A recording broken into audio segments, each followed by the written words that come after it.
Bonjour, bienvenue à tous. Nous sommes à la Maison de la Radio pour cette émission spéciale pour les 3 ans de la profession de commissaire de justice puisque nous sommes le 1er juillet 2025. C'est une nouvelle profession du droit qui est née le 1er juillet 2022. Elle est née du rapprochement de 2 métiers très anciens, le métier d'huissier de justice et le métier de commissaire-priseur judiciaire. Pour en parler, à mes côtés, Benoît Santoire, bonjour. Bonjour. Vous êtes le président de la Chambre nationale des commissaires de justice. Votre métier a pris de l'ampleur, il s'est affirmé. Il a désormais la confiance de tous. Vous qui êtes à la tête de cette chambre depuis le 1er juillet 2022, quel bilan vous en tirez ? Alors je suis heureux et fier d'avoir conduit cette profession pendant 3 ans autour d'un bureau soudé, solidaire, avec Agnès Carlier, la première vice-présidente, issue du monde des commissaires-priseurs judiciaires. Ensemble, nous avons travaillé une confiance restaurée avec les pouvoirs publics, avec les professionnels. Et cette confiance nous a permis d'obtenir un certain nombre de résultats que je suis heureux de pouvoir partager avec vous aujourd'hui. Eh bien, on va longuement en parler dans notre émission spéciale avec des plateaux thématiques où viendront témoigner des experts, des représentants de la profession. On abordera les grandes problématiques, mais aussi les belles avancées qui ont été faites depuis 3 ans. Et puis, nous sommes le 1er juillet 2025. C'est donc un jour anniversaire. Et pour cette occasion, des personnalités du monde politique, économique et juridique ont tenu à adresser un message aux commissaires de justice pour leur anniversaire. Vous, les commissaires de justice, vous êtes les acteurs de la confiance entre les citoyens et la justice. Vous êtes efficaces, vous avez le sens de l'intérêt général. D'ailleurs, j'avais pu le constater au moment de la réforme cruciale de la carte judiciaire que j'ai portée en tant que garde des Sceaux. Alors, joyeux anniversaire et longue vie à tous les commissaires de justice.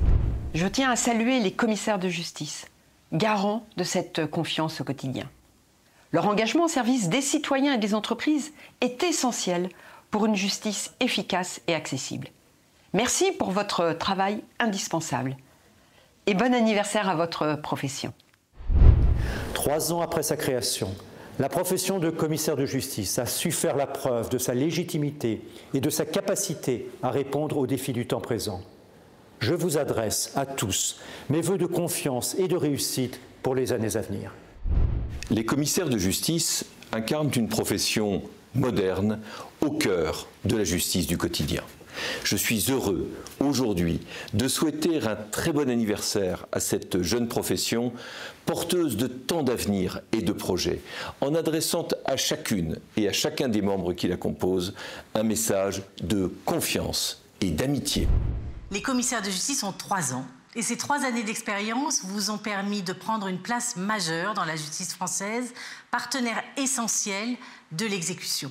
De nouveaux chantiers nous attendent pour accélérer et encore faciliter le paiement des créances. Je m'en réjouis. Alors à tous, chers maîtres, je souhaite un très joyeux anniversaire. Je souhaite un très bon anniversaire à la fonction de commissaire de justice et je salue votre président Benoît Santoire. Pour nous, maires, présidents d'exécutifs, élus locaux, élus communaux et intercommunaux, votre travail est très important puisqu'il nous permet de sécuriser nos actes. De même que le guide que vous avez produit, qui est utile à chacune de nos collectivités pour avancer la main dans l'exercice du droit public.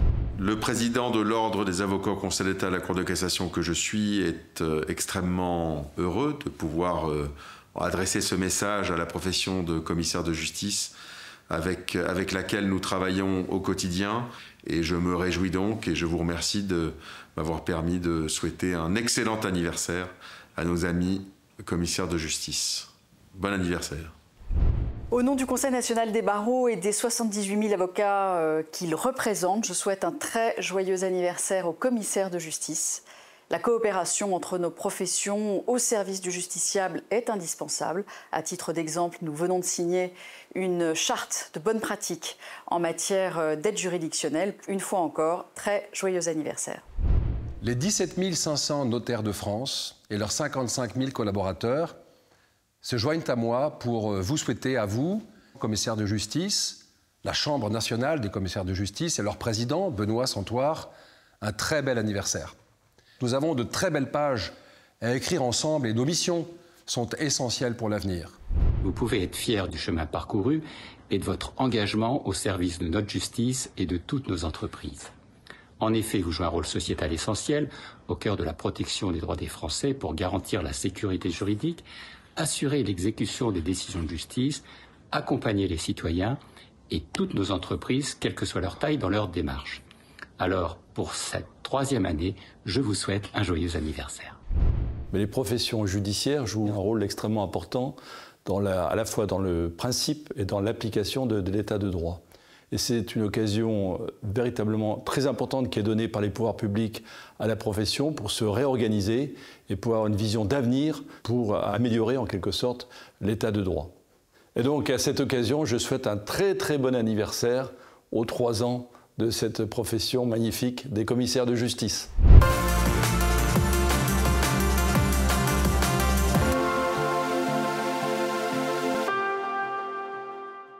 Pour cette première séquence, nous allons parler du modèle économique, de l'économie qui concerne les commissaires de justice. Parce que les commissaires de justice, ce sont à la fois des professionnels libéraux, mais aussi des chefs d'entreprise. Et pour en parler avec moi sur ce plateau, Benoît Santoire, bonjour. Vous êtes donc président de la Chambre nationale des commissaires de justice. Georges Goliot, bonjour. Vous êtes vice-président de la Chambre nationale. Et Yasmina Benyaya, bonjour. Vous êtes directrice stratégie et opération chez EY. Avant de débuter tous ensemble notre discussion, on va faire le point sur la situation en images.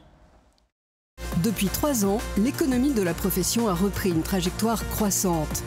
La profession a ainsi obtenu la revalorisation des actes pénaux, des tarifs civils et de l'aide juridictionnelle. Le partenariat Vigic a été lancé et se traduit déjà par plus de 5000 badges commandés et près de 4 millions d'ouvertures de portes. De nouveaux constats par commissaire de justice, les constats 360 degrés et les constats de conformité locative ont été déployés.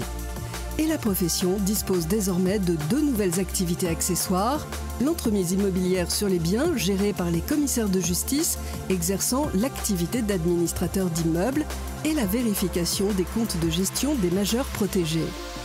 En 2024, l'enquête menée par le cabinet EY a permis d'évaluer et de rationaliser le modèle économique de la profession en couvrant 90% du territoire national. En juillet 2025, la procédure de saisie des rémunérations est transférée à la profession. À la clé, de nouveaux actes et une nouvelle fonction, celle de commissaire de justice répartiteur. Alors, on vient de voir cet état des lieux. Georges Goliot, vous êtes en charge du pôle économique de la Chambre nationale. Dans quel état se trouvait la profession en 2022 ? En 2022, on sort vraiment du Covid. La profession connaît une baisse de chiffre d'affaires historique, moins 25%, des revenus en baisse de 35%, 13% des professionnels sous le seuil de pauvreté, et nous témoigne à la fois de beaucoup d'inquiétudes et beaucoup d'espoir. L'une de nos difficultés est que nous avons très peu de remontées économiques. Et peu de remontées économiques engendrent une perte de confiance des pouvoirs publics auxquels nous ne pouvons pas présenter des chiffres véridiques sur la situation économique de la profession. Un travail du bureau va être mis en place pour pouvoir convaincre tous les confrères de nous faire cette remontée. Et grâce à cette remontée, on va connaître le succès que nous connaissons. L'autre donnée de cette période est qu'un certain nombre d'institutionnels ont abandonné les offices par un manque de matière qui leur est adressé, je pense notamment aux créances sociales.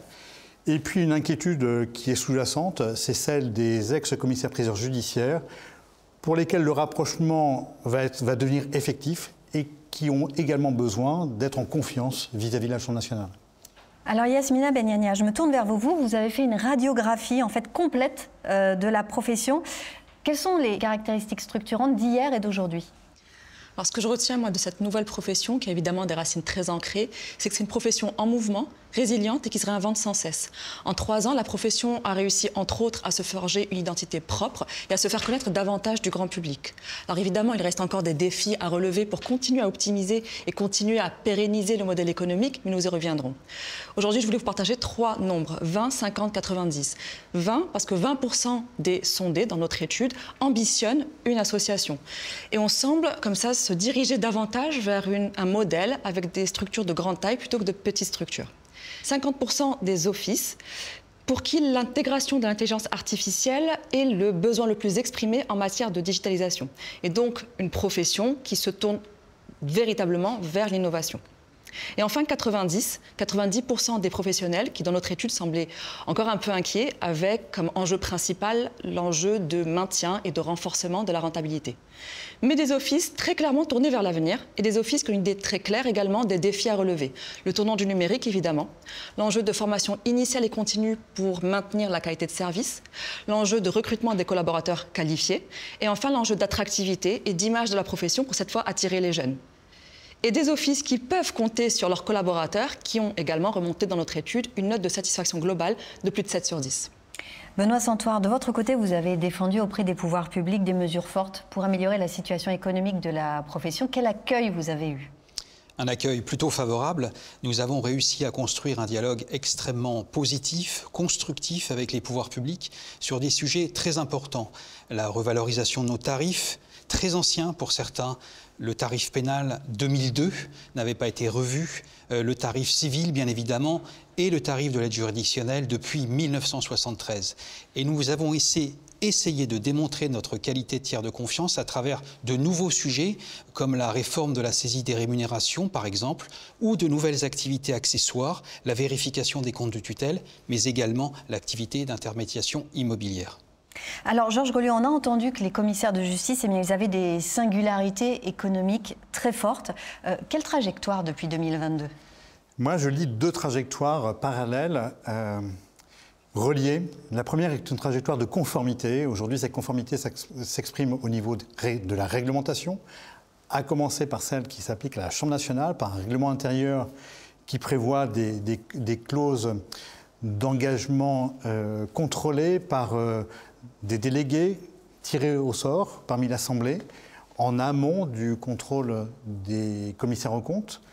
Je vois également l'adoption de règles favorisant la démocratie par le suffrage universel qui a été instauré au sein de l'hémicycle.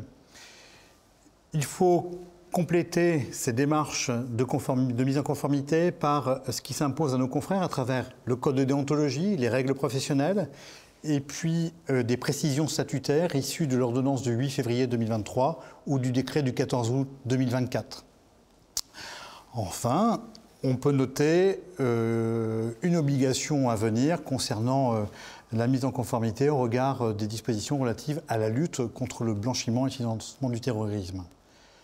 Parallèlement à cette conformité réglementaire, on assiste à une conformité territoriale que l'on a souhaitée à travers la signature d'une convention avec Vigic pour pouvoir accéder aux immeubles et sécuriser nos significations et qui porte aujourd'hui sur près de 4 millions d'actes.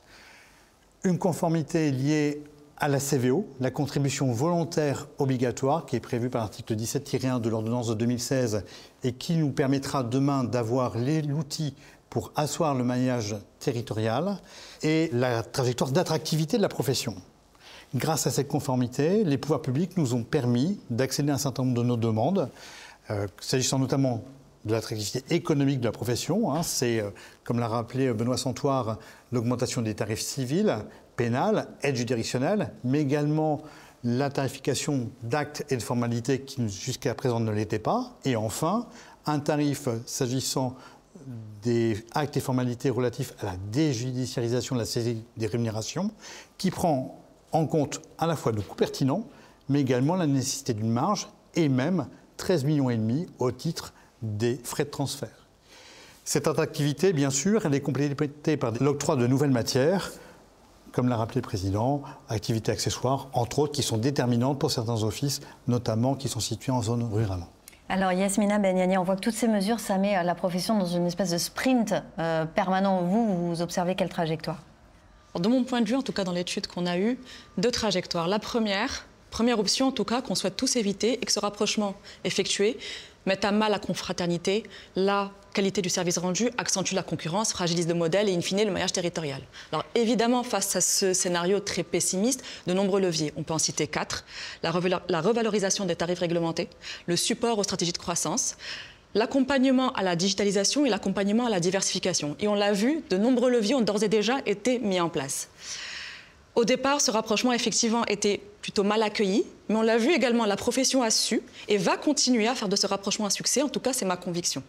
On l'a vu également dans notre étude, un certain nombre d'offices ont déjà profité de ce rapprochement pour élargir leur offre de services et ainsi accroître leurs opportunités de développement.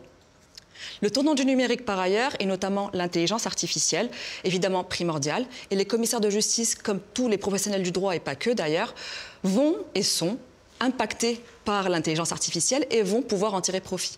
L'adaptation des processus, l'adaptation de la relation client, l'adaptation de la formation initiale et continue, etc., vont devoir s'accélérer et vont devoir s'accentuer.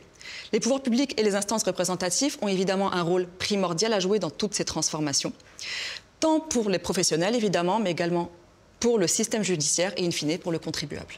Alors Benoît Santoire, on le voit bien, dans l'ensemble la profession elle a repris des couleurs, mais dans le détail, ça donne quoi et comment vous voyez l'avenir ?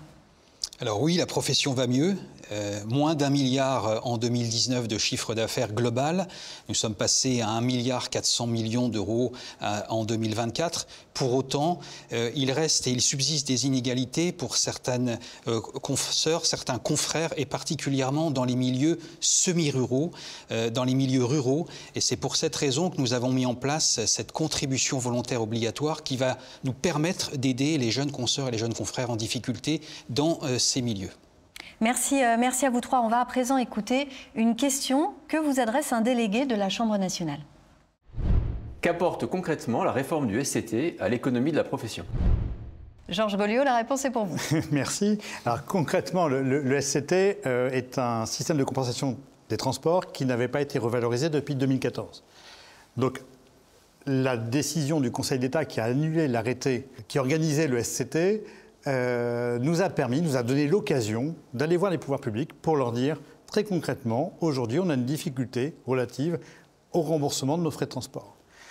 Ce dialogue qui s'est instauré a permis le gain d'1,73 € par acte.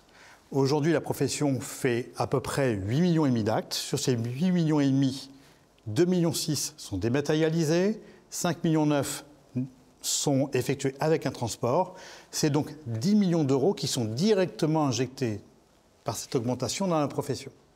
Et puis au-delà de ça, il y a eu en avancée très concrète la possibilité pour les constats, pour les actes qui ne sont pas tarifés, de bénéficier d'une facturation des frais de transport sur l'indemnité kilométrique par exemple. Cette possibilité-là, qui est offerte à la profession, c'est 3 millions d'euros. À cela s'ajoute la diminution des frais de gestion pour 1,5 million. Donc si on cumule le tout, directement, c'est entre 13 et 15 millions d'euros qui sont réinjectés dans la profession. Donc voilà l'avancée réelle, d'un point de vue quantitatif, d'un point de vue qualitatif. On peut peut-être saluer la lisibilité du SCT à travers 3 règles simples. 1 km parcouru égale 1 km indemnisé. En cas de structure multi-office, le point de départ pour le calcul de la distance est celui de l'office qui se situe le plus en proximité. Et enfin, en cas de signification à plusieurs destinataires, seule la distance qui sépare l'office du destinataire le plus éloigné est prise en compte. Merci à vous trois pour cet état des lieux économique très complet. On va parler à présent de la nouvelle identité.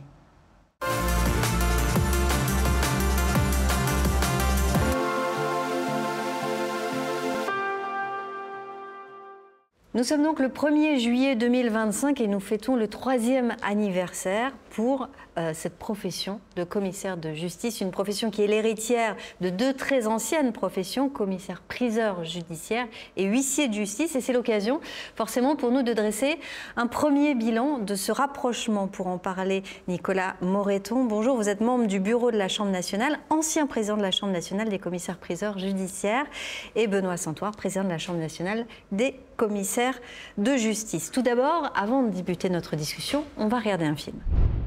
Depuis 3 ans, de nombreuses actions sont menées pour consolider le rapprochement des 2 anciennes professions et déployer leur nouvelle identité commune de commissaire de justice. Cette consolidation s'est traduite par des mesures très concrètes telles que l'harmonisation de la convention collective, la révision des statuts et des règles d'assermentation des clercs, la création d'un nouveau plan comptable, la mise en œuvre de mesures de conformité des offices, l'instauration d'un règlement déontologique modernisé et la mise en place d'un règlement intérieur.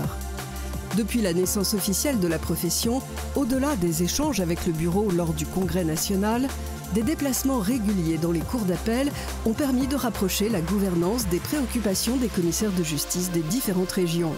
Ces déplacements ont contribué à améliorer les remontées d'informations et la compréhension des attentes spécifiques des différents contextes locaux. Un certain nombre de rencontres institutionnelles ont également permis de sensibiliser des personnalités et autorités politiques, économiques et juridiques de premier plan aux problématiques de la nouvelle profession afin de mieux défendre ses spécificités et permettre des actions adaptées. La consolidation du rapprochement professionnel se conjugue aussi avec la valorisation de l'image du commissaire de justice et de sa nouvelle offre. Les relations presse tous médias ont été démultipliées et se sont accompagnées d'un renforcement de la maîtrise des accords de diffusion et de la sélection des sources d'information confortées par la désignation de correspondants communication. Des campagnes de communication commerciale ont été réalisées et des campagnes de publicité nationale télévisées ont également été diffusées, principalement sur France TV. Les initiatives digitales et sur les réseaux sociaux se sont diversifiées avec pour objectif de compléter le référencement média sur Internet résultant des relations presse. La création de nouveaux médias sociaux ainsi que la diffusion digitale de nouveaux contenus ont permis d'améliorer le référencement naturel SEO et le référencement audiovisuel de la nouvelle profession. Il s'agit par ces différentes actions de faire davantage coïncider les résultats de recherche sur Internet des clients de la profession et l'offre des commissaires de justice. La nouvelle profession a été nommée parmi les ambassadeurs de l'amiable. Elle est aussi à l'origine d'une démarche parité avec les professions du droit et l'élaboration d'une charte parité signée avec le ministre de la Justice. Alors voilà pour cette nouvelle identité. Benoît Santoire, quand vous avez pris la présidence de la Chambre nationale le 1er juillet 2022, comment vous avez appréhendé ce rapprochement? Alors créer une nouvelle identité, c'est jamais facile, d'autant que ce que voulait le législateur, les professionnels ne le voulaient pas forcément. Et puis nous avions également des difficultés entre les deux anciens bureaux, une véritable défiance entre le bureau des anciens commissaires-priseurs judiciaires et celui des huissiers de justice. Donc il a fallu travailler pour restaurer cette confiance qui manquait entre nos deux anciennes professions, et c'était tout l'objet et l'enjeu de ces 3 années qui viennent de s'écouler. Alors Nicolas Moreton, vous avez présidé la Chambre nationale des commissaires-priseurs judiciaires. Vous siégez depuis 2022 au bureau de la Chambre nationale des commissaires de justice. Comment vous avez abordé la construction de cette nouvelle profession? Écoutez, il nous a semblé, à moi mais à l'ensemble des membres du bureau, qu'il était absolument essentiel que ce commissaire de justice ne soit pas juste une transformation de l'ancien mot huissier de justice ou l'ancien mot commissaire-priseur judiciaire, mais incarne bien cette double identité. Identité à la fois d'un professionnel de l'exécution, mais aussi un grand professionnel de l'expertise judiciaire. Et on y a vu une forme de chemin avec des compétences qui, dans une première partie, se juxtaposeront. Très clairement, les anciens professionnels resteront peut-être dans leur ancien couloir de nage, mais petit à petit, l'émergence d'un seul et unique chemin, en particulier pour les jeunes, et l'idée d'un professionnel qui serait un peu le dieu Janus, le dieu aux 2 visages. Alors une question pour vous deux. Quel mécanisme de rapprochement depuis 2022 ? Alors il y a un certain nombre de textes qui ont été mis en place, ceux d'ailleurs qui auraient dû être mis en place avant 2022, je pense notamment à la déontologie et à la discipline. Nous commençons à travailler également sur des normes comptables propres à nos 2 anciennes professions. Nicolas. On a aussi évidemment la convention collective commune depuis 2023. On a les réformes des inspections de comptabilité qui elles aussi sont communes. Et il y a un sujet qui a beaucoup défendu la première vice-présidente avec l'appui prononcé du président Benoît Santoire, qui est la parité entre les professionnels. Est-ce qu'on peut dire que le rapprochement est terminé ? Non, il est loin d'être terminé. Alors c'est vrai qu'on sera tous commissaires de justice en 2026, mais il faut porter des sujets communs qui nous permettent d'envisager l'avenir avec de l'intérêt. Je pense notamment, par exemple, à la réforme de la saisie immobilière, qui est un véritable travail de synergie entre nos 2 anciennes professions, la vérification des comptes de tutelle également. Nicolas Moreton. Oui, et puis je pense que vous-même, les médias, vous utilisez encore très régulièrement le terme huissier de justice ou commissaire-priseur judiciaire. Donc vous voyez qu'en termes de communication, on a encore, nous, des efforts à faire. On pourrait aussi parler des rapports qu'on a avec le ministère de l'Intérieur. Nos deux professions avaient des conventions avant la réunion de ces professions. Et ces conventions doivent être mariées pour être parfaitement performantes.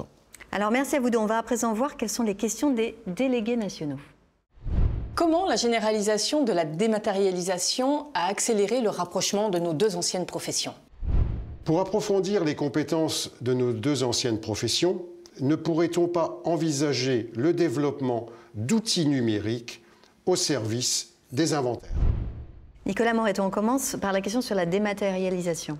Alors, concernant la dématérialisation, ça a eu un point extrêmement positif pour les deux anciennes professions, c'est qu'aujourd'hui, on a des données beaucoup plus exhaustives de ce qui se passe dans nos études, et ça nous permet d'avoir des discussions beaucoup plus constructives et beaucoup plus performantes avec nos organes de tutelle. Et sur les outils numériques en matière d'inventaire ? Alors l'inventaire, c'est un sujet extrêmement intéressant parce que c'est un sujet transversal, encore une fois, des anciennes professions. Vous avez des inventaires en matière de voies d'exécution, vous avez des inventaires en matière de procédure collective, vous avez des inventaires en matière de succession. Et aujourd'hui, il y a des outils à développer absolument extraordinaires. Vous connaissez tous pour la reconnaissance faciale, c'est pareil pour la reconnaissance d'un objet. Donc là, on pourrait avancer très très loin et penser à des bases mutuelles pour l'ensemble des professionnels. Merci à vous deux pour cette discussion sur cette nouvelle identité consolidée. On va se pencher maintenant sur le dispositif de formation.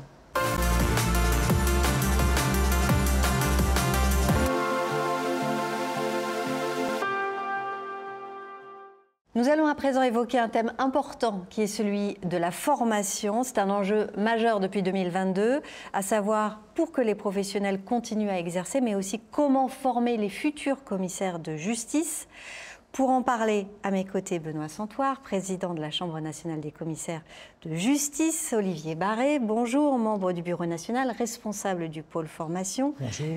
Claude Brenner, bonjour, vous êtes professeur de droit à l'Université Paris-Panthéon-Assas. Et François Guichet, bonjour, vous êtes le deuxième lauréat de la promotion Jean-Daniel Lachkar de l'INCJ, l'Institut de formation des commissaires de justice. Vous êtes tout juste diplômé. Bravo à vous. On va commencer par un constat, tout d'abord, et on va regarder un film ensemble. Depuis 3 ans, le dispositif de formation de la nouvelle profession de commissaire de justice s'est enrichi. Alors que le nombre de candidats a augmenté et que les modalités de l'examen d'accès ont été optimisées depuis 2023, 10 centres régionaux ont été ouverts. Des partenariats ont également été signés avec de nombreuses universités et une licence professionnelle et des masters spécialisés, viviers de candidats pour la profession et pour les offices, ont été créés. L'offre de formation continue d'Academis a été renforcée et déployée en région. En 2024, l'EFSCO, l'école de formation des salariés des commissaires de justice, a ouvert ses portes et un parcours clerc assistant et clerc gestionnaire ont été lancés, tandis que 2 nouveaux certificats de spécialisation ont vu le jour, médiation judiciaire et droit de la propriété intellectuelle. Alors on vient de voir le constat avec ce film sur la formation. Olivier Barré, je me tourne vers vous parce que vous êtes responsable du pôle de formation de la Chambre nationale et donc de l'Institut national de formation des commissaires de justice. Il y a 2 enjeux. Il y a le renouvellement de la profession, mais aussi la consolidation de la formation. Dites-nous tout. Effectivement, nous avons 2 priorités majeures. Le renouvellement efficace de la profession et mettre en place une formation d'excellence. Aujourd'hui, après discussion avec notre pôle économique, nous devons former à minima 150 commissaires de justice par an.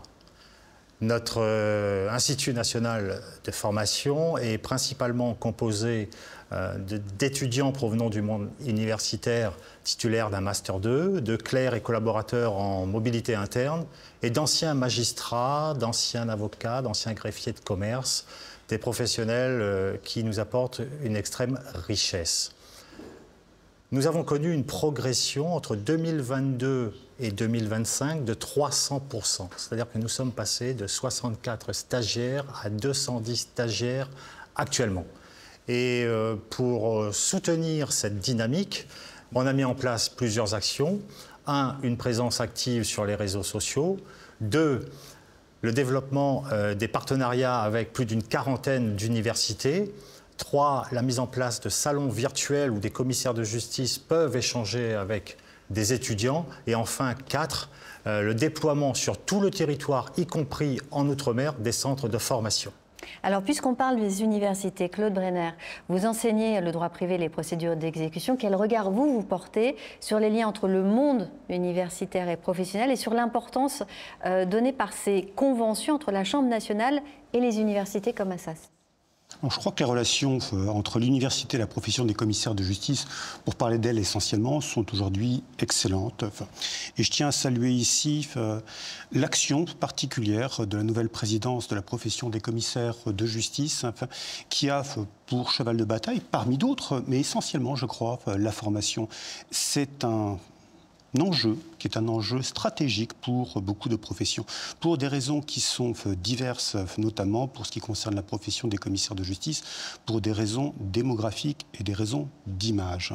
Il est absolument vital aussi pour l'université de soigner ses débouchés, de vérifier que les étudiants accèdent à des professions dans lesquelles ils s'épanouiront. Et de ce point de vue, des efforts mutuels ont été faits. Les conventions dont vous parlez s'inscrivent exactement dans ce projet. Ce ne sont pas du tout des conventions qui sont d'ordre symbolique, ce sont des conventions d'enjeux politiques, d'enjeux stratégiques. Oui, les relations sont excellentes et je crois qu'elles vont encore en s'agrandissant, s'améliorant. Alors justement, François Guichet, vous êtes le 2e lauréat de la dernière promotion de l'INCJ. Vous avez donc achevé un parcours de 2 ans. Qu'est-ce qui vous a attiré dans cette profession ? Alors, c'est avant tout une rencontre professionnelle, celle de 2 commissaires de justice associés, dont l'une a par la suite été ma tutrice de stage lors de mon stage auprès de l'INCJ. Ces 2 professionnels m'ont fait découvrir d'abord la profession, mais m'ont également fait découvrir ses valeurs et ses enjeux, c'est-à-dire celle d'un juriste de proximité, d'un juriste de terrain, c'est-à-dire d'un véritable tiers de confiance qui est à la fois au contact du justiciable et au service de la justice avec un grand J. C'est également la variété des missions du commissaire de justice qui m'a paru extrêmement attrayante, puisqu'entre les diverses missions monopolistiques, non monopolistiques, également toutes les activités accessoires qui s'ouvrent de plus en plus au commissaire de justice, il y a une véritable possibilité d'étendre son activité, de se former tout au long de sa carrière. Benoît Santoire, vous venez d'entendre François Guichet. Pourquoi vous avez souhaité renforcer cette attractivité auprès des jeunes ? Alors c'est vrai, on l'a rappelé, Olivier l'a dit, le renouvellement de la profession, c'est à minima 150 professionnels par an. En 2021, nous avions seulement 31 reçus, nous en avons 210 dans la dernière promotion 2025, principalement des femmes, donc c'est très important. Pour autant, il faut nous tourner également, je le crois, demain vers les juristes d'entreprise, par exemple, ou vers les écoles de commerce. Alors, Olivier Barré, est-ce que vous pensez que l'Institut il a atteint son plein potentiel? Et c'est quoi les nouveaux leviers de développement? Alors, plein potentiel, non. En tout cas, l'INCJ est en forte consolidation. On vous l'a dit tout à l'heure, nous avons un quota satisfaisant d'étudiants qui se présentent à l'examen d'entrée. Cependant, l'examen de sortie, dit d'aptitude, est très exigeant. Alors, l'attractivité de la profession, elle doit se poursuivre en souhaitant un effet mécanique. Plus d'étudiants à l'entrée pour plus d'étudiants à la sortie. Des effets de levier, il y en a, plusieurs pistes de développement. La première, par exemple, c'est continuer à développer les partenariats avec les universités et les directeurs de master, c'est très important. Ensuite, privilégier aussi les échanges entre nos stagiaires et les commissaires de justice, formateurs, experts, pour améliorer la transmission des savoirs.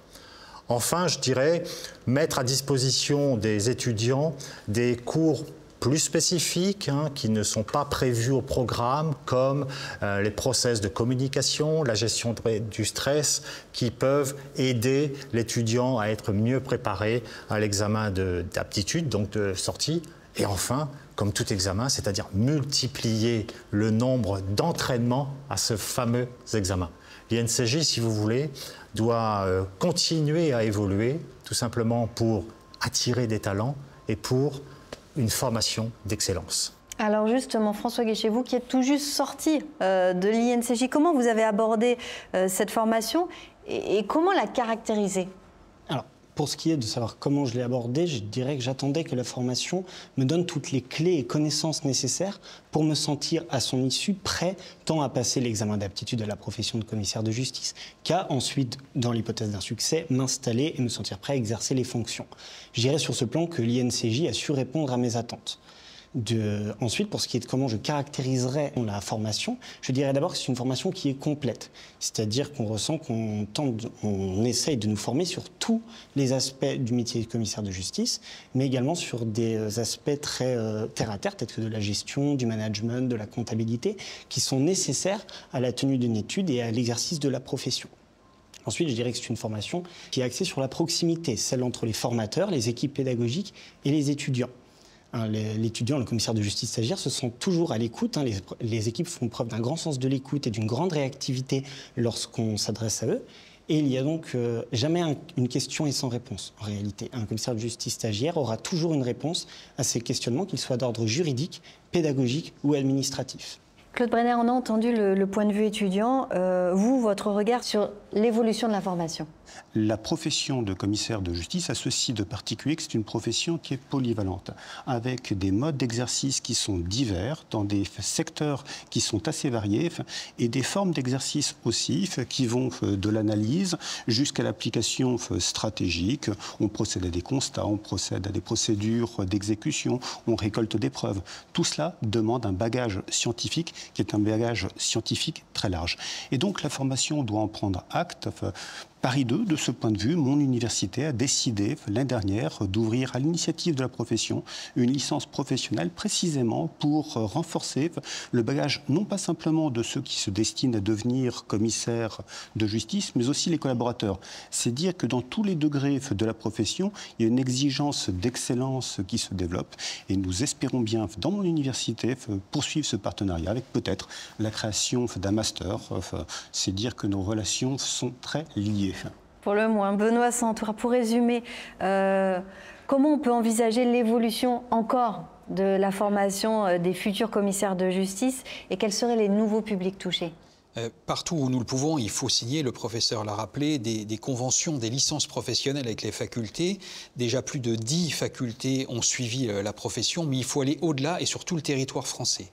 Il faut également aller vers des parcours spécifiques, le master de commissaire de justice, aller vers les conventions de mentorat qui permettent finalement, et le professeur l'a rappelé, dès la première année de droit, d'intéresser un étudiant au métier de commissaire de justice qu'il ne connaît pas. Il veut être simplement magistrat ou avocat. Donc il faut intéresser l'étudiant dès la première année par cette convention à aller vers un commissaire de justice. Et il faut également travailler pour, je vais dire, aller chercher d'autres publics, par exemple les juristes d'entreprise ou les écoles de commerce. Merci à vous. On va écouter à présent une question des délégués nationaux de la profession. Comment voyez-vous le travail en coopération entre la Chambre nationale des commissaires de justice et l'EFSCO ? Olivier Barré, que répondriez-vous? Essentiel. Voilà, si je devais répondre en un seul mot, essentiel. Comme on vous l'a rappelé, l'INCJ se doit de former à minima 150 professionnels. Mais un commissaire de justice seul n'est rien. Ses piliers, ce sont ses collaborateurs. Cette coopération est essentielle. Une étude de commissaire de justice ne peut pas fonctionner sans collaborateurs formés. Le message est passé. Merci infiniment à vous quatre. Voilà ce qu'on pouvait dire sur la formation. Tout de suite, on passe au plateau suivant sur l'immobilier.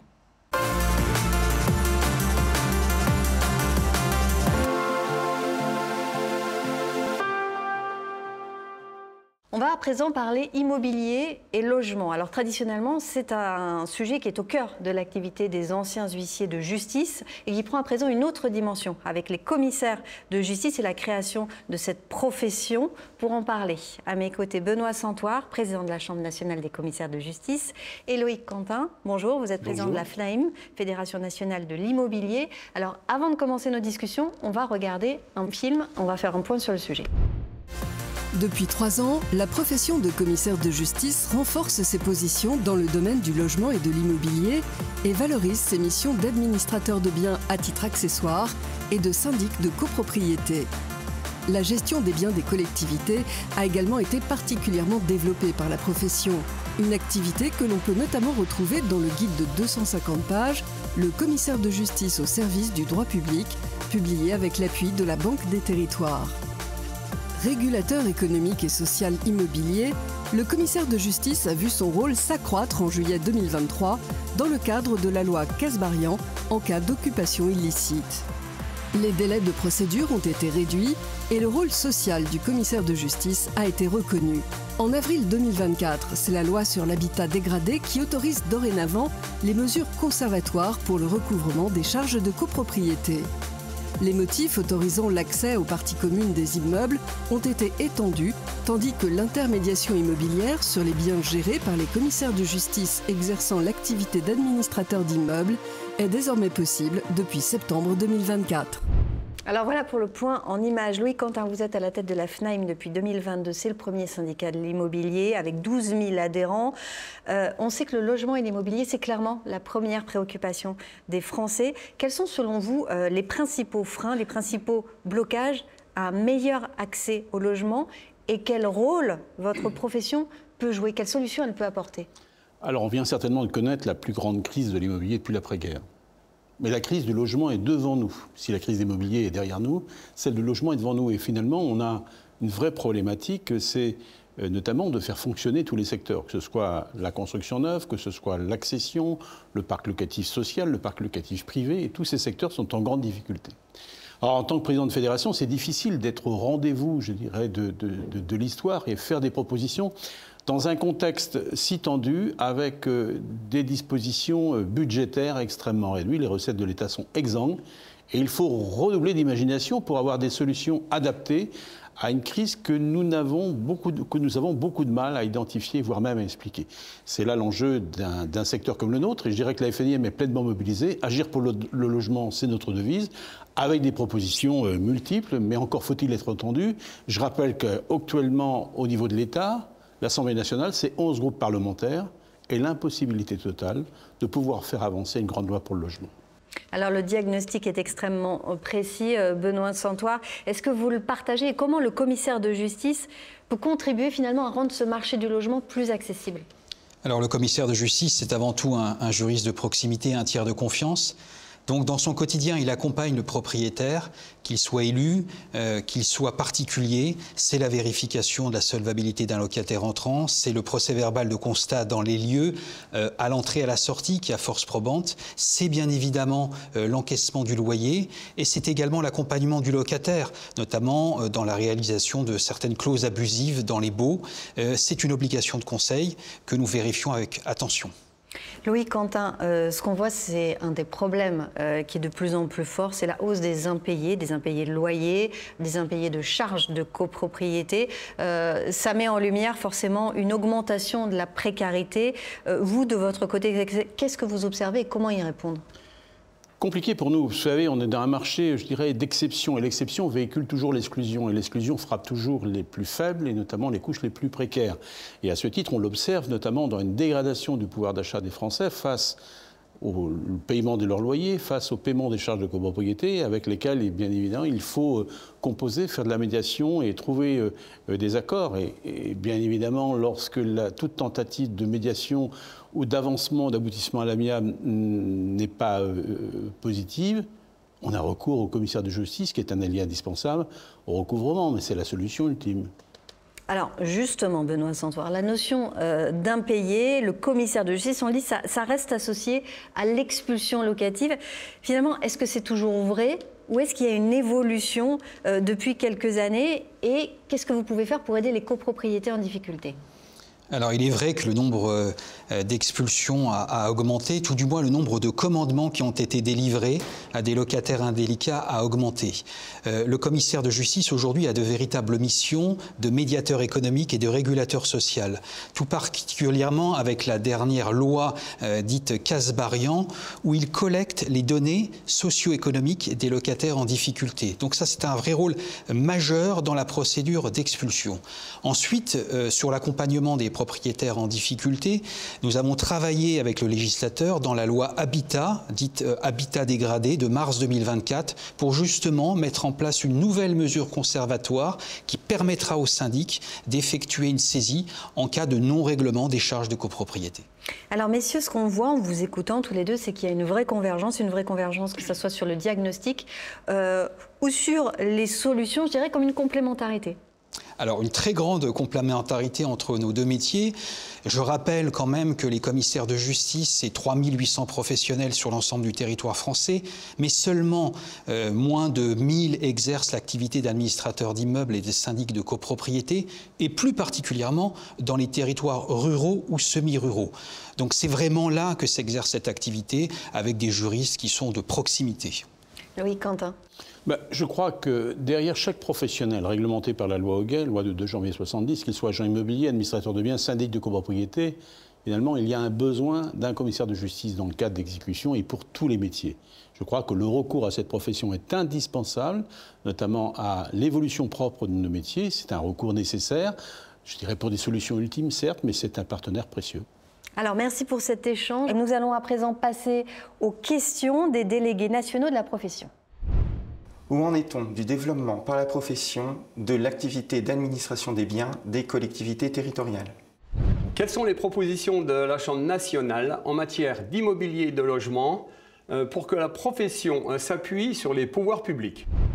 Alors, voici pour ces deux questions, Benoît Santoire. Alors pour la première, j'ai développé cette activité, cette offre auprès des collectivités il y a environ 3 ans. Elle est née d'une loi qui date de 2013 et de son décret d'application de 2014 et qui permet finalement à une collectivité territoriale, à un élu, de confier la gestion de son parc immobilier à un organisme privé. Donc nous avons lancé cette formation dispensée aux commissaires de justice administrateurs d'immeubles. Nous l'avons lancée il y a 3 ans environ. Elle se développe partout sur le territoire français et principalement là aussi dans les milieux ruraux et semi-ruraux. Et pour cette deuxième question ? Nous avons beaucoup travaillé sur la notion de logement abandonné. Cette problématique est une problématique récente mais croissante.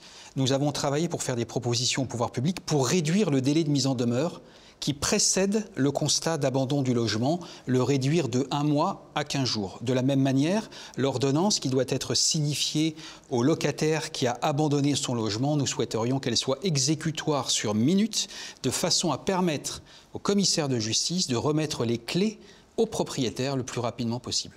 Loïc Quentin, vous voulez rajouter quelque chose ? Je dirais que dans le cadre de l'extension de l'activité qu'a souligné le Président, je crois que aujourd'hui, le danger, il est particulièrement chez les propriétaires qui s'exonèrent des règles de droit, qui s'affranchissent de la réglementation et qui font véritablement courir un risque, notamment à une population de locataires et d'accéder à la propriété. Je crois qu'on a besoin, je dirais, d'accéder à l'excellence et à une formation, je dirais, de tous les professionnels, quels qu'ils soient. Je crois que la complémentarité d'activités permise au commissaire de justice n'est pas de nature à entraver le développement de la part des professionnels que je représente. Merci, merci à vous deux. Nous allons à présent parler de la saisie des rémunérations.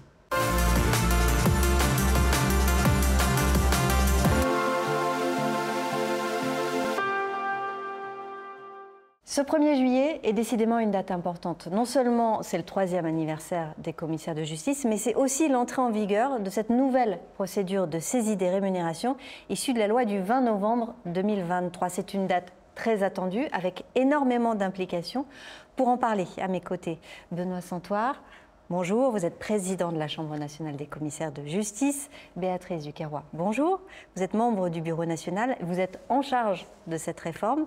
Et Nathalie Frissero, bonjour. Vous êtes professeure de droit privé à l'université Nice-Côte d'Azur. Avant d'entrer dans le vif du sujet, on va écouter Dominique Vérien. Elle est sénatrice de l'Yonne, elle est membre de la commission des lois. Elle est à l'origine de cette nouvelle procédure de saisine des rémunérations. C'est une simplification de la justice finalement, puisque on n'a plus besoin aujourd'hui d'avoir l'aval du juge d'exécution. Et ça permet de montrer d'ailleurs que la justice ne se fait pas que dans les tribunaux. Ça permettra de fluidifier toutes les procédures de saisie-rémunération en allant plus vite et probablement de façon plus efficace pour tout le monde.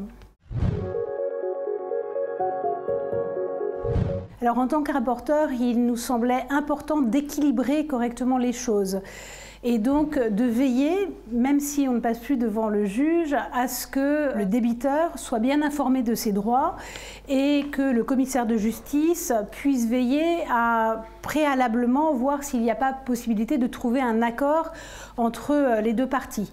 et ensuite seulement on appliquerait cette saisie rémunération. Donc ça nous semblait effectivement plus équilibré, de bien veiller à l'équilibre des droits, et je crois que c'est ce que le texte traduit aujourd'hui.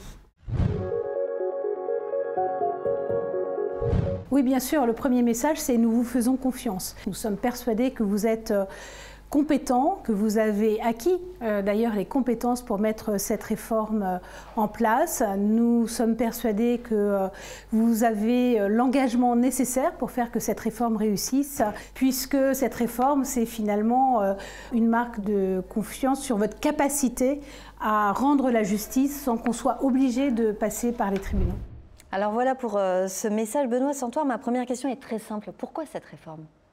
J'ai souhaité rencontrer le garde des Sceaux dès l'été 2022 pour lui faire cette proposition, non pas de déjudiciarisation, mais vraiment de transfert d'une voie d'exécution sous le contrôle du juge à la profession de commissaire de justice. C'était très important pour nous car nous voulions, et la sénatrice l'a rappelé, une procédure plus fluide, plus rapide et plus sécurisée dans l'intérêt du créancier et du justiciable. Alors Nathalie Frissero, vous êtes universitaire, vous êtes une spécialiste reconnue des procédures civiles et d'exécution. Pourquoi c'était nécessaire de confier finalement cette saisine aux commissaires de justice ? Bien, nous pouvons remonter au fondement de l'état de droit. Alors, la Cour européenne des droits de l'homme, tout le monde le sait, a consacré le droit à une exécution effective des titres exécutoires. Et pour cela, elle a précisé, dès 1997 d'ailleurs, que les États ne devaient pas contraindre le bénéficiaire d'un titre exécutoire de faire une autre procédure devant un juge pour obtenir l'exécution de son titre. Il était donc nécessaire d'aligner la saisie des rémunérations sur les autres saisies. On peut ajouter aussi le Conseil constitutionnel qui a lui aussi consacré la valeur constitutionnelle du droit à l'exécution et qui a indiqué, lorsqu'il a contrôlé la conformité de la loi sur la saisie des rémunérations à la Constitution, eh bien, le Conseil constitutionnel a indiqué qu'il était nécessaire de simplifier la procédure, de la rendre plus efficace et plus moderne et donc de la sortir du champ du service public de la justice pour la confier au commissaire de justice. Par ailleurs, on ajoutera évidemment un enjeu de macroéconomie qui est la bonne administration de la justice. Comme la loi, l'étude d'impact de la loi sur la saisie des rémunérations l'a révélé, le coût pour le service public de la justice est énorme dans la gestion des saisies des rémunérations et donc le transfert au commissaire de justice pourra permettre de réaliser des économies conséquentes et à l'ère et à une époque de difficultés budgétaires, c'est évidemment quelque chose qui n'est pas négligeable. Alors voilà pour le pourquoi. Pour le pourquoi, c'est bien de le confier au commissaire de justice. Béatrice Duquesroy, on imagine l'ampleur de la tâche. Comment vous avez travaillé sur cette réforme ? La Chambre nationale donc, a constitué une équipe composée de praticiens, de juristes, de conseillers techniques et économiques. Et nous avons travaillé en collaboration avec la chancellerie et notamment la direction des affaires civiles et du Sceau. Nous avons collaboré à l'écriture des textes et nous avons également collaboré avec la direction des services judiciaires pour l'organisation du transfert de cette procédure des juridictions vers les commissaires de justice. Une tâche effectivement gigantesque. Benoît Santoire, le transfert de cette procédure au commissaire de justice, tout de même, c'est une grosse marque de confiance. C'est une véritable marque de confiance et cette marque de confiance, elle nous oblige, nous les professionnels à qui nous avons confié cette procédure. C'est pour ça que derrière cette nouvelle procédure, il y aurait également des vérifications dans le cadre des inspections des offices, vérifications sur la déontologie de nos professionnels en charge d'être demain des commissaires de justice saisissants ou répartiteurs. Nathalie Frissero, la saisine des rémunérations, c'est une voie d'exécution très sensible, compte tenu forcément des droits en cause. Selon vous, quelle garantie en fait présente le commissaire de justice ? Le transfert de la saisie des rémunérations aux officiers publics et ministériels que constituent les commissaires de justice était une évidence. Ce sont ce qu'on peut appeler des professionnels de confiance. Et depuis 3 ans, les commissaires de justice ont fait de gros efforts en ce sens, des efforts de formation pour maîtriser les principes fondamentaux de la saisie des rémunérations et puis aussi pour assurer la sécurité juridique. Des efforts en renouvelant la déontologie rigoureuse qui permet de maintenir les principes d'équité dans la protection des droits du créancier comme du débiteur dans la saisie des rémunérations. Des efforts de modernité aussi avec le registre des numériques de la saisie des rémunérations qui assure la transparence. Bien entendu, tout en protégeant les données personnelles, puisque ces registres est tout à fait conforme au RGPD et aux exigences de la CNIL. Et puis, on n'oubliera pas, bien sûr, l'amiable, puisque la saisie des rémunérations peut aussi donner lieu à un accord entre le créancier et le débiteur sous l'égide du commissaire de justice, qui valorise donc une exécution qu'on pourrait appeler participative et équitable. Béatrice Duquesroy, on l'a compris, cette réforme, elle touche toutes les modalités d'exercice de la profession. Alors, selon vous, quels sont les points de vigilance sur ces actes qui sont mis en place dès aujourd'hui ? Tout d'abord, le commissaire de justice doit avoir conscience de la confiance qui lui a été octroyée en nous confiant cette mission. Le regard du juge sera permanent puisque le débiteur peut faire un recours tout au long de la procédure. Mais le commissaire de justice devra garder à l'esprit toujours ce souci de proportionnalité dans l'exécution de cette mesure. Merci beaucoup, merci à vous trois. Nous allons à présent passer aux questions des délégués nationaux de la profession. En quoi la réforme de la saisie des rémunérations constitue-t-elle un accélérateur de la dématérialisation pour la profession et la chancellerie ? Dans le contexte sensible de la bascule au 1er juillet, comment la Chambre nationale va-t-elle accompagner les chambres régionales et les confrères ? Alors, Béatrice Duquesroy, sur la procédure qui est un accélérateur de dématérialisation par la profession, que pouvez-vous nous dire ? Alors, c'est la première fois que nous rencontrons dans un texte une procédure totalement dématérialisée. Donc forcément, ce sera un accélérateur, non seulement pour cette procédure, mais pour toutes les autres activités du commissaire de justice. Benoît Santoire, sur l'accompagnement. Alors c'est vrai que le 1er juillet, beaucoup de créanciers ne trouveront pas de mandataire. Donc les chambres régionales auront besoin d'être accompagnées pour adresser ces courriers à l'ensemble des créanciers sans mandataire. Nous avons fait le choix à la Chambre nationale de prendre en charge les frais d'affranchissement de l'envoi de tous ces courriers sur l'ensemble du territoire national, une somme qui avoisine les 300 000 €. Merci à vous trois d'avoir fait le point sur cette nouvelle procédure qui entre donc en vigueur à partir d'aujourd'hui. On va parler déontologie à présent.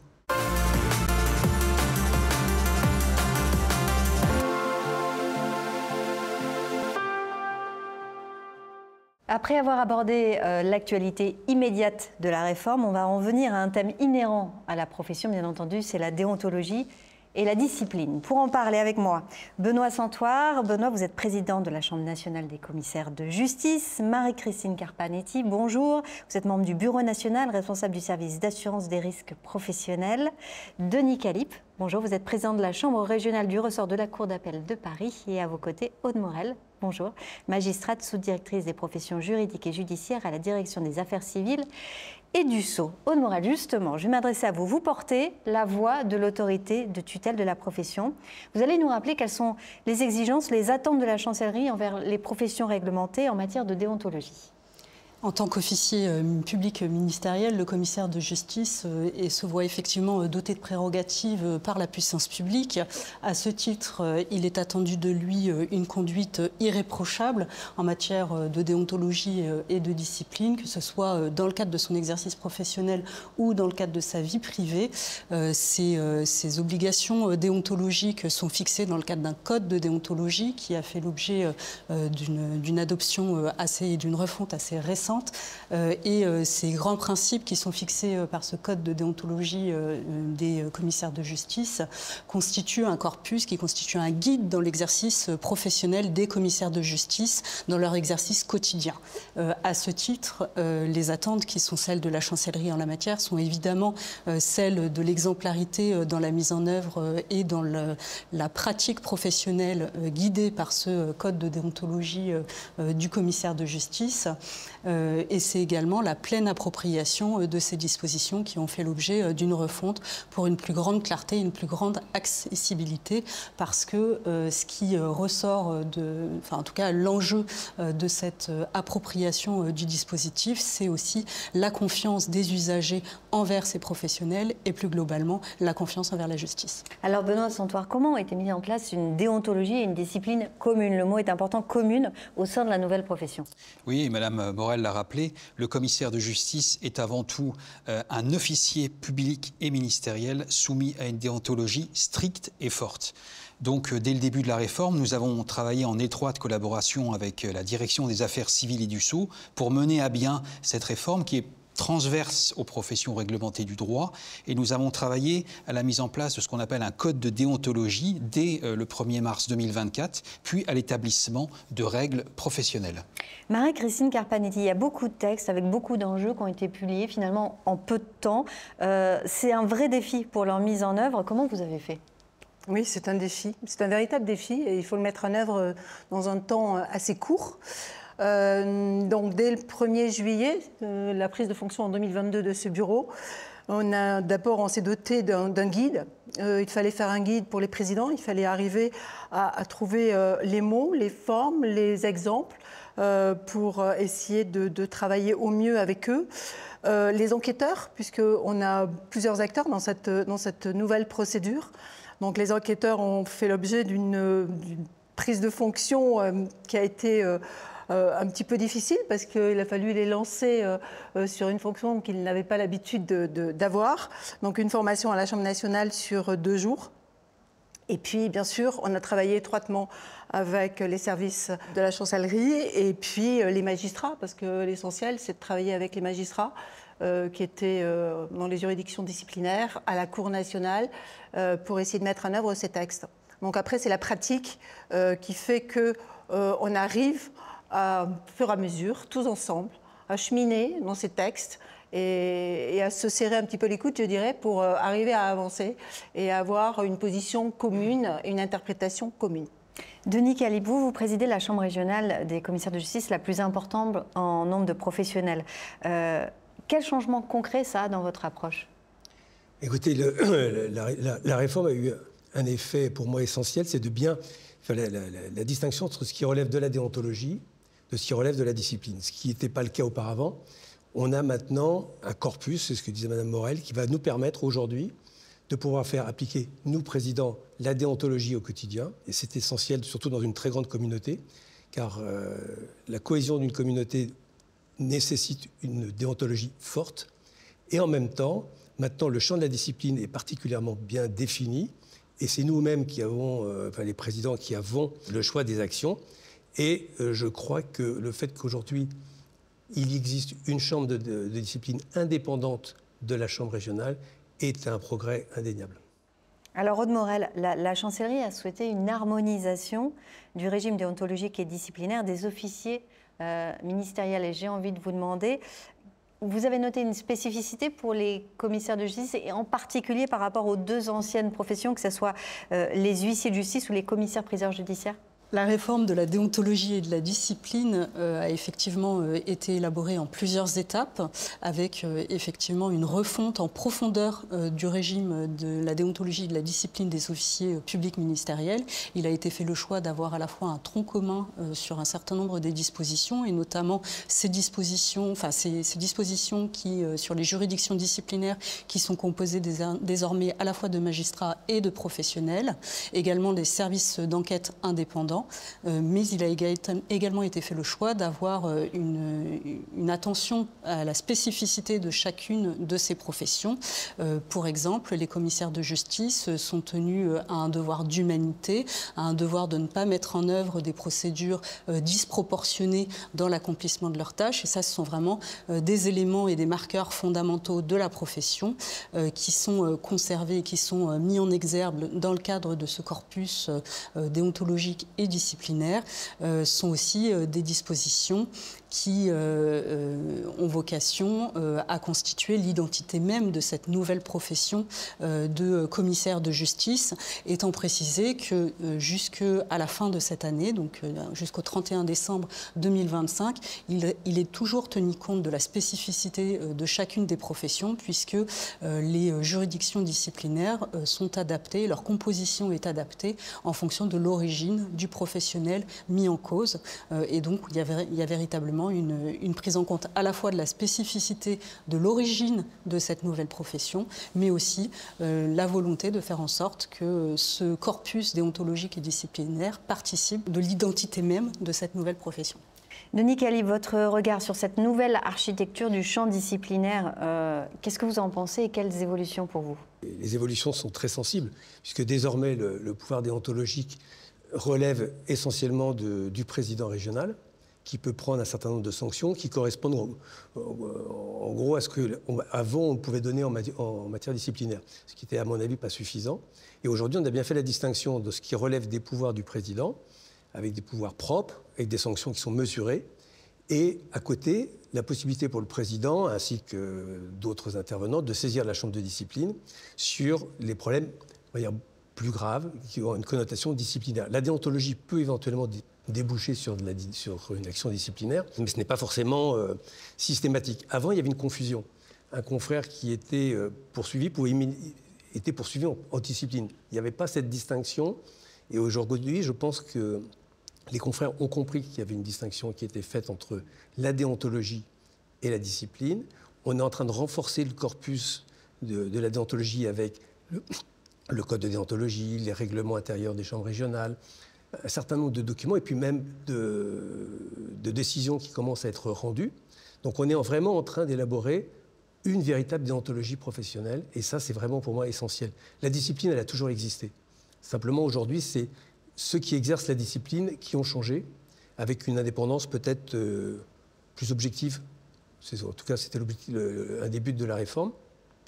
Et nous, Chambre de Paris, on est assez satisfaits. Par contre, effectivement, c'est très difficile à mettre en œuvre, parce qu'il y a quand même un certain nombre de textes qui sont arrivés et qu'on a eu peut-être du mal à assimiler assez rapidement. Mais tout ça, c'est en train de se mettre en place. Et très prochainement, je pense qu'on va avoir une discipline, une déontologie qui vont parfaitement fonctionner, qui vont permettre à la profession de se stabiliser, de retrouver ses marques après une période un petit peu trouble. Benoît Santoire, quelle place la discipline et la déontologie occupent dans votre action de président? L'enjeu, c'est la crédibilité et la confiance que nous témoignent les pouvoirs publics, les entreprises et les justiciables. Sans déontologie, il ne peut pas y avoir de grandes réformes comme celle que nous avons menée récemment avec la saisie des rémunérations. Merci à vous quatre. On va regarder à présent les questions qui sont posées par les délégués nationaux. Monsieur le Président, avez-vous connaissance d'actions disciplinaires à l'encontre de professionnels exerçant des activités accessoires? Quelles sont les implications de la Chambre nationale s'agissant de la nouvelle formation aux inspections des professionnels? Marie-Christine Carpanesi, on va commencer par les actions disciplinaires. Non, à ma connaissance, aujourd'hui, non. On n'a pas de sanctions à l'encontre de professionnels exerçant des activités accessoires. Si on a une sanction, on l'a sur l'activité principale, forcément, ça déborde sur l'activité accessoire, mais en elle-même, l'activité accessoire, non. Aujourd'hui, on n'a pas eu d'infraction. Voilà pour une réponse claire. Et en ce qui concerne l'implication de la Chambre nationale dans la formation de l'inspection de professionnels? Alors, la formation, c'est un point important. On a développé pour cette année la formation de la lutte, enfin, pour des obligations de lutte contre le blanchiment. Ça, c'est une question primordiale aujourd'hui. L'inspection, dans son formulaire, renforce un petit peu cette obligation. Et donc, il a fallu répondre à cette obligation en instaurant une formation qu'on a mise en ligne depuis le mois de juin pour tous les professionnels et notamment pour les inspecteurs qui iront dans les études. Donc ça, c'est la formation essentielle de cette année qui nous manquait. Et après, pour l'année prochaine, bien sûr, on va changer. On va l'inclure dans une autre formation, mais qui sera une formation un peu plus générale, qui sera une formation sur l'inspection elle-même, d'inspection que les inspecteurs professionnels auront à faire sur le tarif, sur les conventions signées avec les clients, sur tout un tas de prérequis que nous allons développer, et en intégrant la conformité et la lutte contre le blanchiment. Voilà, et donc ça sera fait, j'espère, en région. Donc c'est plus les confrères qui le feront via un écran, ça sera un petit peu plus animé, il faudra aller en région pour aller essayer de porter toute cette réforme. Merci beaucoup, merci pour ce beau programme, merci à vous quatre. On va passer aux entreprises.